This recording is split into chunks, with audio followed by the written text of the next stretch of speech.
രാവിലെ തന്നെ കണ്ണാടീൻ്റെ മുന്നിൽ നിന്ന് കിടന്ന് ഷോയും കളിച്ച് എങ്ങോട്ടാണെന്നല്ല നിങ്ങൾ വിചാരിക്കുന്നത്. എനിക്കൊന്ന് കണ്ണൂർ പോകാനുണ്ട്. നൂറിൻ്റെ പെങ്ങൾ ബസ്സിന് വരുമെന്ന് പറഞ്ഞിട്ടുണ്ടായിന്. അങ്ങനെ ഇത് അവൾ വന്നതിന് ശേഷം നമ്മൾ ടൗണിലെത്തിയിട്ട് മെരിയോളും കൂടി വരാനുണ്ട്. അവൾ വരുന്നത് വരെ നമ്മൾ ചായ കുടിക്കാൻ വേണ്ടി കയറി. ഞാൻ ചായ കുടിച്ചിട്ടില്ല, അവളാണ് കുടിച്ചത് കേട്ടോ. അങ്ങനെ പിന്നെ നമ്മൾ നേരെ കണ്ണൂരേക്കുള്ള ബസ്സിന് കയറിയിട്ടാ. പിന്നെ കണ്ണൂർ ബസ് സ്റ്റാൻഡിലെത്തി. അവിടെ അമ്മായി വെയിറ്റ് ചെയ്യുന്നുണ്ടായിരുന്നേ. അങ്ങനെ അമ്മായിനെ കൂട്ടിയിട്ട് നമ്മൾ നേരെ എവിടത്തേക്കാണ് പോകുന്നത് നിങ്ങൾക്കറിയണ്ടേ. നമ്മൾ പോകുന്നത് കണ്ണൂർ പരാഗിലേക്കാണ്. അപ്പോൾ നിങ്ങൾ വിചാരിക്കും തളിപ്പറമ്പൊന്നും ഇല്ലേന്ന്. അതല്ല, കണ്ണൂരേക്ക് പോകണമെന്ന് വിചാരിച്ചിട്ട് അങ്ങനെ പോയി. നൂറിൻ്റെ ഏട്ടൻ്റെ വീട്ടിൽ കൂടുതലാണ്.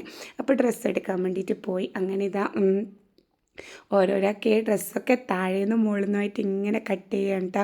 അങ്ങനെ കട്ട് ചെയ്ത് അവിടെ വെച്ചതിന് ശേഷം പിന്നെ നമ്മൾ ഏകദേശം ഉച്ച ടൈമായിട്ടുണ്ട്. പിന്നെ ഫുഡ് കഴിക്കാൻ വേണ്ടിയിട്ട് പോയി. ചട്ടിച്ചോറ് കഴിക്കണമെന്ന് എല്ലാവർക്കും ഭയങ്കര ഒരു പൂതി. അങ്ങനെ നമ്മൾ ചട്ടിച്ചോറ് തിരഞ്ഞിട്ടുള്ള നടപ്പില്ലാന്ന്. അങ്ങനെ ലാസ്റ്റ് നമ്മൾ എത്തിയത് ഹോട്ടൽ കാർത്തികയിലേക്കാണ്. അങ്ങനെ ഭയങ്കര ആളായിരുന്നു അവിടെ. പിന്നെ നമ്മൾ മുകളിൽ കയറിയിട്ട് എങ്ങനെയോ ലാസ്റ്റ് ഒരു സീറ്റ് കിട്ടി അവിടെ ഇരുന്നിട്ടാ. അവിടെ കുറച്ച് സമയം വെയിറ്റ് ചെയ്തതിന് ശേഷം നമ്മുടെ ചട്ടിച്ചോറ് വന്നിട്ടുണ്ട്. എന്തൊക്കെയോ ഐറ്റംസ് ഉണ്ടായിരുന്നു അതിൻ്റെ അകത്ത്. കുറേ നാളിന് ശേഷമാണ് ഞാൻ ഇത്രയും അധികം ചോറ് കഴിക്കുന്നത്. എന്തൊക്കെ ഉണ്ടായിരുന്നു, കൂന്തൽ, ചെമ്മീൻ, പിന്നെ എല്ലാം മീൻ ഐറ്റംസ് ആയിരുന്നു കേട്ടോ.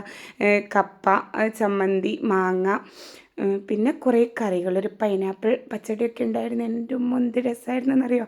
അങ്ങനെ പിന്നെ നമ്മൾ ചോറൊക്കെ കഴിച്ച് അത് ഫിനിഷാക്കിയിട്ടാണ് പിന്നെ പരാഗിൽ പോയി ബില്ലൊക്കെ ചെയ്തിട്ട് നേരെ നൂറിൻ്റെ കടയിലേക്ക് വെച്ച് പിടിപ്പിച്ച് അങ്ങനെ അവിടേക്ക് എത്തിയതിന് ശേഷം പിന്നെ നമ്മൾ അവിടെ അടുത്തുള്ളൊരു പള്ളിയിൽ പോയിട്ട് നിസ്കാരമൊക്കെ കഴിച്ചതിന് ശേഷം പിന്നെ നേരെ കടയിലേക്ക് തന്നെ പോയി. പിന്നെ അവിടെ കുറച്ച് സമയം ഇരുന്നതിന് ശേഷമാണ് കേട്ടോ നമ്മൾ നൂറിൻ്റെ അനിയൻ്റെ കൂടെയാണ് പിന്നെ വീട്ടിലോട്ടേക്ക് വരുന്നുണ്ടതിന്.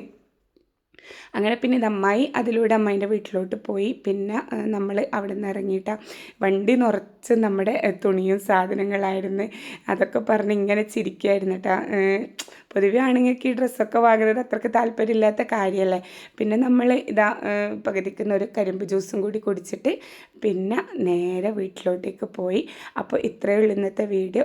ഇഷ്ടമായാൽ എന്ത് ചെയ്യുക, എല്ലാവരും ലൈക്ക് ചെയ്യുക, ഷെയർ ചെയ്യുക, സബ്സ്ക്രൈബ് ചെയ്യുക. അപ്പോൾ നെക്സ്റ്റ് വീഡിയോ ആയിട്ട് നമുക്ക് വീണ്ടും കാണാം.